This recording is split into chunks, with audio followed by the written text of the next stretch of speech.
Malta was ruled by the Order of St. John as a vassal state of the Kingdom of Sicily from 1530 to 1798. The islands of Malta and Gozo, as well as the city of Tripoli in modern Libya, were granted to the order by Spanish Emperor Charles V in 1530, following the loss of Rhodes. The Ottoman Empire managed to capture Tripoli from the order in 1551, but an attempt to take Malta in 1565 failed. Following the 1565 siege, the order decided to settle permanently in Malta, and began to construct a new capital city, Valletta. For the next 2 centuries, Malta went through a golden age, characterized by a flourishing of the arts, architecture, and an overall improvement in Maltese society. In the mid-17th century, the order was the de jure proprietor over some islands in the Caribbean, making it the smallest state to colonize the Americas. The order began to decline in the 1770s, and was severely weakened by the French Revolution in 1792. In 1798, French forces under Napoleon invaded Malta and expelled the order, resulting in the French occupation of Malta. The Maltese eventually rebelled against the French, and the islands became a British protectorate in 1800. Malta was to be returned to the order by the Treaty of Amiens in 1802, but the British remained in control and the islands formally became a British colony by the Treaty of Paris in 1814. 16th century. Early years. The Order of St. John was expelled from its base in Rhodes during the Ottoman siege of 1522. After 7 years of moving from place to place in Europe, the Knights became established in 1530 when Emperor Charles V, as King of Sicily, gave them Malta, Gozo and the North African port of Tripoli in perpetual fiefdom in exchange for an annual fee of a single Maltese falcon, which they were to send on All Souls' Day to the king's representative, the Viceroy of Sicily. The order settled in the town of Birgu and made it their capital. The ancient fortress known as Castrum Maris was rebuilt as Fort St. Angelo. The town's defenses were strengthened, and many new buildings were constructed. The order soon began to mint its own coins as it settled in Malta. The Hospitallers continued their actions against the Muslims and especially the Barbary pirates. Although they had only a few ships, they quickly drew the ire of the Ottomans, who were unhappy to see the order resettled. In July 1551, Ottoman forces attempted to take over Fort St. Angelo and later Mdina, but saw that they were outnumbered and invaded Gozo several days later. They sailed to Tripoli and captured the city in August. Following these attacks, the order tried to repopulate Gozo and strengthen the Grand Harbour fortifications. Several forts including St. Elmo and St. Michael were built, and the city of Senglia began to develop around the latter fort. Sometime between 1551 and 1556, a tornado hit Malta and destroyed at least 4 of the order's galleys and killed 600 people. This is the worst natural disaster that ever occurred on Malta and one of the deadliest tornadoes in recorded history. In 1553, Charles V offered a third possession to the order, the city of Media in modern Tunisia. However, the order refused to take control of the city since the commission that was set up decided that it would be too expensive to maintain. Therefore, the emperor ordered the Viceroy of Sicily, Juan de Vega, to destroy Media to prevent Muslim occupation. De Vega burnt Media, but retaliated against Malta for not accepting the city, and prohibited exportation of wheat to the island. To combat this, Grand Master Sengel brought the engineer Vincenzo Vogo to Malta to upgrade the mills so the population would not starve. Great Siege and Aftermath. 14 years later, in 1565, Suleiman sent an invasion force of about 40,000 men to besiege the 700 knights and 8,000 soldiers and expel them from Malta and gain a new base from which to possibly launch another assault on Europe. At first the battle went as badly for the Hospitallers as Rhodes had. Most of the cities were destroyed and about half the knights killed. On the 18th of August the position of the besieged was becoming desperate, dwindling daily in numbers. They were becoming too feeble to hold the long line of fortifications. But when his council suggested the abandonment of Birgu and Senglia and withdrawal to Fort St. Angelo, Grand Master Jean Parasot de Valletta refused. The Viceroy of Sicily had not sent help. Possibly the Viceroy's orders from Philip II of Spain were so obscurely worded as to put on his own shoulders the burden of the decision whether to help the knights at the expense of his own defences. A wrong decision could mean defeat and exposing Sicily and Naples to the Ottomans. He had left his own son with de Valletta, so he could hardly be indifferent to the fate of the fortress. Whatever may have been the cause of his delay, the Viceroy hesitated until the battle had almost been decided by the unaided efforts of the knights, before being forced to move by the indignation of his own officers. On the 23rd of August came yet another grand assault, the last serious effort, as it proved, of the besiegers. It was thrown back with the greatest difficulty, even the wounded taking part in the defense. The plight of the Turkish forces, however, was now desperate. With the exception of Fort St. Elmo, the fortifications were still intact. Working night and day the garrison had repaired the breaches, and the capture of Malta seemed more and more impossible. Many of the Ottoman troops in crowded quarters had fallen ill over the terrible summer months. Ammunition and food were beginning to run short, and the Ottoman troops were becoming increasingly dispirited by the failure of their attacks and the losses. The death on the 23rd of June of skilled Commander Dragit, a corsair and admiral of the Ottoman fleet, was a serious blow. The Turkish commanders, Piyale Pasha and Mustafa Pasha, were careless. They had a huge fleet which they used with effect on only one occasion. They neglected the communications with the African coast and made no attempt to watch and intercept Sicilian reinforcements. On the 1st of September they made the last effort, but the morale of the Ottoman troops had deteriorated seriously and the attack was feeble, to the great encouragement of the besieged, who now began to see hopes of deliverance. The perplexed and indecisive Ottomans heard of the arrival of Sicilian reinforcements in Maliha Bay. Unaware that the force was very small, they broke off the siege and left on the 8th of September. The Great Siege of Malta may have been the last action in which a force of knights won a decisive victory. When the Ottomans departed, the Hospitallers had but 600 men able to bear arms. The most reliable estimate puts the number of the Ottoman army at its height at some 40,000 men, of whom 15,000 eventually returned to Constantinople.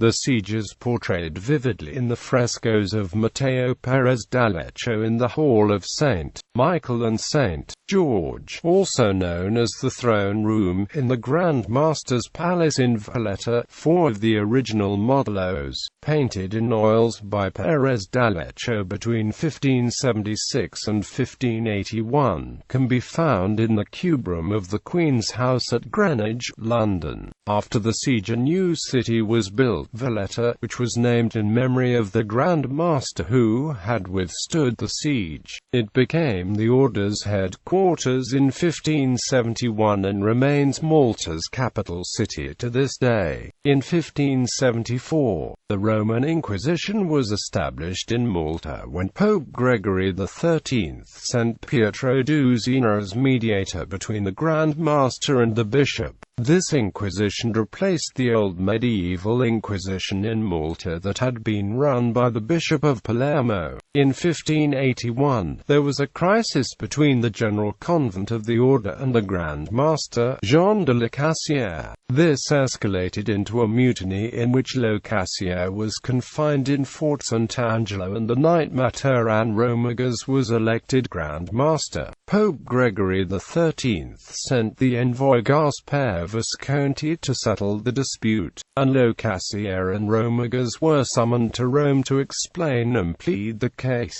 Romagas died within a week of arriving in Rome, and Locascio was restored to his position as Grand Master. However, he too died within a month in Rome, thus ending the dispute. In January 1582, Hugues Lubenx de Verdel was elected Grand Master. 17th century. Main projects between 1610 and 1615. The Wignac Aqueduct was built to carry water from Dingley and Rabat to the capital Valletta. This aqueduct remained in use until the early 20th century, and most of its arches still survive. Throughout the course of the 17th century, Malta's fortifications were also improved. Large parts of Gozo's Cittadella were completely rebuilt between 1599 and 1622. The Grand Harbour area was strengthened by the construction of the Floriana lines and Santa Margherita lines in the 1630s and 1640s, which encircled the land front of Valletta and that of Birgu and Senglia. Later on, the Cottonera lines were built around the Santa Margherita lines between 1670 and 1680. Due to a lack of funds, the Santa Margherita and Cottonera lines remained unfinished for many years before being completed. In the late 17th century, Fort Ricasoli was also built to protect the entrance to the Grand Harbour, while Fort St. Elmo and Fort Sant'Angelo were strengthened. Despite the significant fortifications in the harbour area, by the early 17th century, most of the remaining coastline was still largely undefended.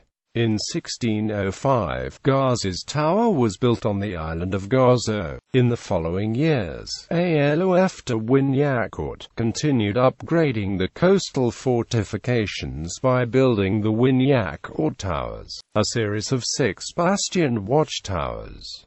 During Grand Master Lascaris' reign, a number of smaller towers were also built. His successor de Redon once again built a series of similar towers. The last coastal tower to be built was Isopo Tower, which was constructed in 1667 during the reign of Nicholas Cotona. In 1693, an earthquake damaged many buildings in Malta, particularly in the former capital of Mdina. The cathedral, which had been built during the Norman occupation of Malta, was subsequently demolished and a new Baroque cathedral was built in its place starting from 1697. In the 17th and early 18th century, the Order's navy was at its peak. The Order, usually along with other European navies, engaged in naval battles against the Ottomans, such as the action of the 28th of September 1644 or the Battle of the Dardanelles in 1656. They also participated in the Battle of Lepanto in 1571 under the command of John of Austria. Corsairing also became an important part of the Maltese economy until the early 1700s. Colonization. The Order also took part in the colonization of the Americas. On the 21st of May 1651, it acquired 4 islands in the Caribbean: St. Barthélemy, St. Christopher, St. Croix and St. Martin. These were purchased from the French Compagnie des Isles de l'Amérique, which had just been dissolved. The Order controlled the islands under the governorship of Philippe de Longvilliers de Poissy until his death, and in 1665 the 4 islands were sold to the French West India Company. This marked the end of the Order's influence outside the Mediterranean. 18th century. beginning of the century to Pinto's reign from 1714 onwards, about 52 batteries and redoubts, along with several entrenchments, were built around the coasts of Malta and Gozo. Other major fortifications of the 18th century include Fort Chambray on Gozo, which was built between 1749 and the 1760s, and Fort Tainay in Marsamsat, which was built between 1792 and 1795. Throughout the 18th century, Baroque architecture was popular in Malta. This is mostly associated with the Grand Masters Antonio Manuel de Villena and Manuel Pinto da Fonseca, both of whom were Portuguese. During de Villena's reign, the city of Mdina was significantly remodeled in the Baroque style. Other significant Baroque structures built during de Villena's reign include Fort Manuel and the Manuel Theatre. The town of Floriana also began to be developed around this era between the Floriana lines and Valletta, and it was given the title of Borgo Villena by the Grand Master. During Pinto's reign, which lasted from 1741 to 1773, the Baroque style was still going strong. Typical buildings from this era include Dauberge de Castile and the Valletta waterfront. In 1749, there was the conspiracy of the slaves, in which Turkish slaves were planning to revolt and assassinate Pinto, but this was suppressed before it started due to the plans leaking out to the order. In 1753, Pinto proclaimed the sovereignty of the order on Malta and a dispute started with the Kingdom of Sicily under King Charles V. The dispute eventually ended a year later on the 26th of November 1754 when Sicily and the order returned to normal relations. Despite this, Sicily no longer had any control over the Maltese islands, and Malta under the order effectively became a sovereign state. Decline. In the last 3 decades of the 17th century, the order experienced a steady decline. This was a result of a number of factors, including the bankruptcy that was a result of Pinto's lavish rule, which drained the finances of the order.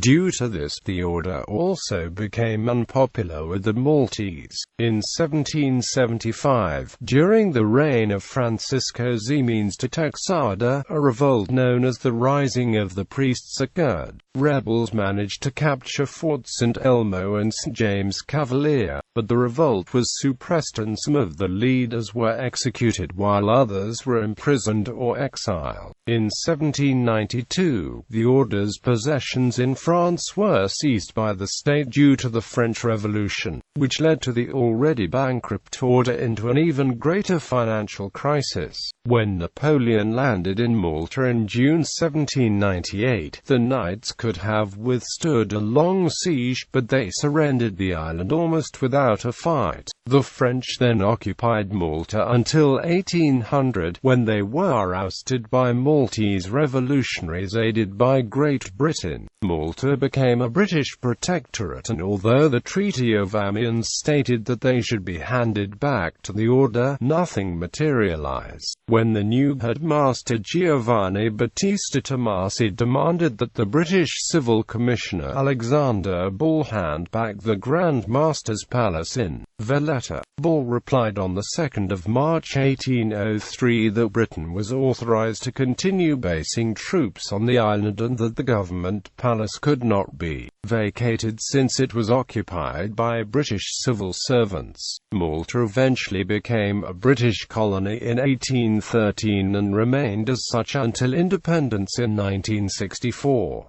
The order itself became dispersed throughout Europe, but in the early 19th century it redirected itself toward humanitarian and religious causes. In 1834, the order, which became known as the Sovereign Military Order of Malta, established its headquarters in its former embassy in Rome, where it remains to this day.